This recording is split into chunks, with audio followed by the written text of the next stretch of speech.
कब कहाँ कैसे शुरू हुई थी दास्तान गोई और कितने साल हो गए इस कला को, ये थोड़ा बताइए ना। देखिए, दास्तान गोई जो ये आर्ट फॉर्म है, इसकी रूट्स ऐसा माना जाता है कि पर्शियन लिटरेचर जो है वो एक दास्तानवी, उसमें बहुत सारी चीज़ें हैं, वो दास्तानी लिटरेचर। और उसमें पहले ज़माने में क्या होता था कि जो पर्शियन में ख़ास तौर पे चूँकि हम यहाँ बैठे हैं, दिल्ली के आसपास का इलाका है, हज़रत अमीर खुसरो ने दास्तान सुनाई निज़ामुद्दीन औलिया को, क़िस्सा चार दरवेश।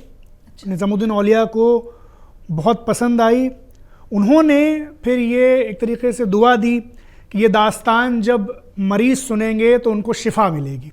ये क़िस्सा चार दरवेश के बारे में जो खुसरो ने निज़ामुद्दीन औलिया को फ़ारसी में सुनाई। अब इसी फ़ारसी क़िस्सा चार दरवेश को जब फोर्ट विलियम कॉलेज बना तो उर्दू में वो ट्रांसलेट हुई, और वो तो पर्शियन से शुरुआत हुई। लेकिन जो दास्तान हम आज सुनाते हैं वो उर्दू की दास्तान गोई है, जो दिल्ली में आई और दिल्ली में बड़ी इसने धूम मचाई, बड़ा इसका शोहरा हुआ, बड़ा चर्चा हुआ।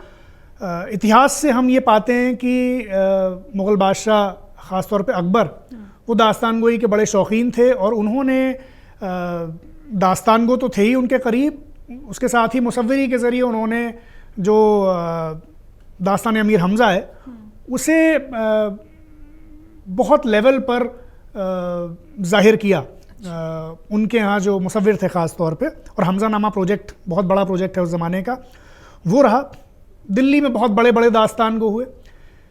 फिर जैसे कि एक दौर ऐसा आया जब दिल्ली के तमाम फ़नकार और कलाकार ये दिल्ली दरबार जब थोड़ा सा ज़वाल पे आया तो लखनऊ की तरफ जाने लगे। अच्छा। तो फिर दास्तान गोई का एक दूसरा दौर शुरू हुआ जो लखनऊ में शुरू हुआ, और लखनऊ में तमाम बड़े बड़े दास्तान गो हुए, जिनमें मोहम्मद हुसैन जा, अहमद हुसैन क़मर, अम्बा प्रसाद रसा, तसद्दुक़ हुसैन, असगर अली, ये तमाम बड़े दास्तान गो हैं। जो दास्तान गोई की तजदीद का दौर है वो शुरू हुआ, रिवाइवल का, तो उस पर फिर अलग से बात करेंगे।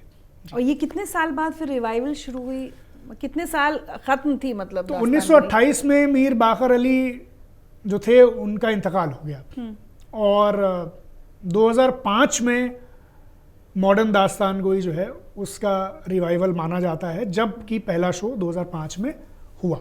तो करीब लगभग 80 साल, इतने साल ये फ़न, इसके रेफरेंसेस तो मिलते थे।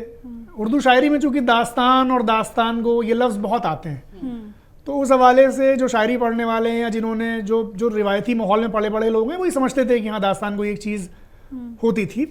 अच्छा, उसमें भी ये है कि घरों में तो दादियाँ नानियाँ बहुत किस्से सुनाती ही थी ये सब।